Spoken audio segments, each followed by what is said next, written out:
Bonjour à tous, quel plaisir de vous retrouver aujourd'hui encore pour le Kezako. Et voici une émission qui va vous emmener ailleurs, ou plutôt dans un ailleurs, vous allez comprendre. Mais saluons d'abord celui qui nous accompagne chaque semaine, le père Bernard Clasen, bonjour. Bonjour. Bon, je vous parlais d'ailleurs à l'instant, je ne vais pas faire durer le suspense plus longtemps. Le mot du jour est purgatoire. Ah, ça c'est intéressant parce que je suis sûr que vous savez le définir, du moins en théorie, mais que vous allez apprendre plein de petites subtilités qui vous échappent peut-être. Et juste avant de tout savoir, évidemment, votre micro-trottoir. Regardez.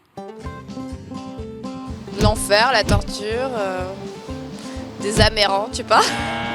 C'est un truc où on est un peu à l'écart, quoi. C'est pas génial, quoi. Punition. C'est ce que ça m'évoque. C'est peut-être se laver de ses péchés, il y a un côté peut-être libération, je sais pas, expurger. Une antichambre peut-être du paradis ou de l'enfer. Qu'est-ce qui s'y passe dans ce purgatoire ? On attend les prières des autres, je pense. C'est un temps de souffrance, mais on espère encore, je pense. Bon, on aurait pu s'en douter, c'est un mot qui évoque plein de choses aux passants et qui fait surtout fonctionner leur imaginaire. Mais pour éviter les contre-vérités, je me tourne vers vous, Père Clasen. Qu'est-ce que le purgatoire ? Alors, c'est en effet difficile à définir. C'est ni un lieu, ni un temps, ni un quelque part. C'est une opportunité qui nous est offerte, après la mort, de nous purifier. Qu'est-ce qui se passe exactement alors dans ce purgatoire ? C'est une très bonne question, j'en sais rien. Oui, vous n'y êtes pas allé encore. Mais l'idée est née quand même dans l'Église au fur et à mesure. Il y a d'abord l'intuition fondamentale qu'il n'était pas impie du tout de prier pour nos défunts. C'est-à-dire de continuer à porter dans la prière ceux qui nous sont chers ou pas, et à continuer à les engendrer parce qu'on les aime, parce qu'on leur veut du bien.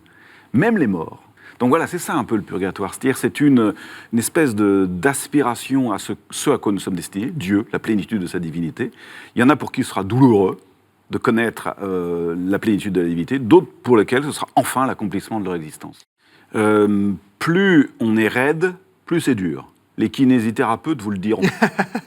Et bien voilà, c'est plus vous êtes replié sur vous-même, plus l'ouverture à Dieu va être pénible. Plus vous avez une haute estime de vous-même, plus le fait d'avoir comme seule estime, comme seul amour Dieu lui-même, ça va vous être difficile. Il va vous falloir quitter votre estime excessive de vous-même.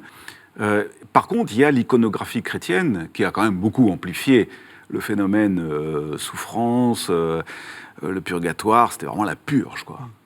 Et alors, on dit effectivement que ce n'est pas un lieu, ce n'est pas vraiment un endroit, il n'y a pas de temporalité.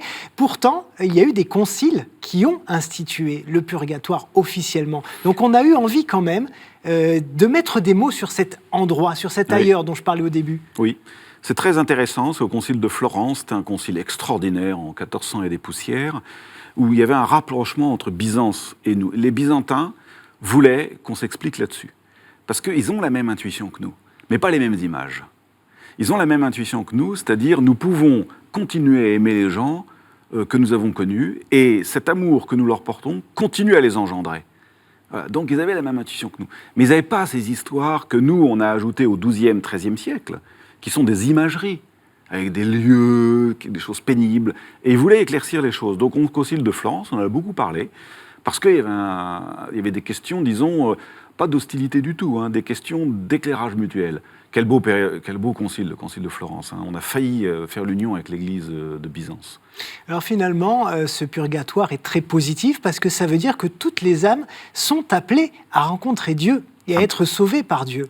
Et ça, c'est quand même super à savoir.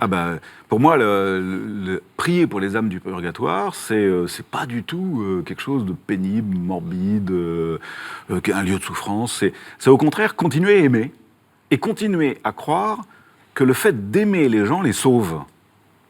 Merci beaucoup, Père Clasen, de nous avoir tout dit, ou presque, sur le purgatoire. On pourrait en faire une émission d'1h30, peut-être un jour, on ne sait pas.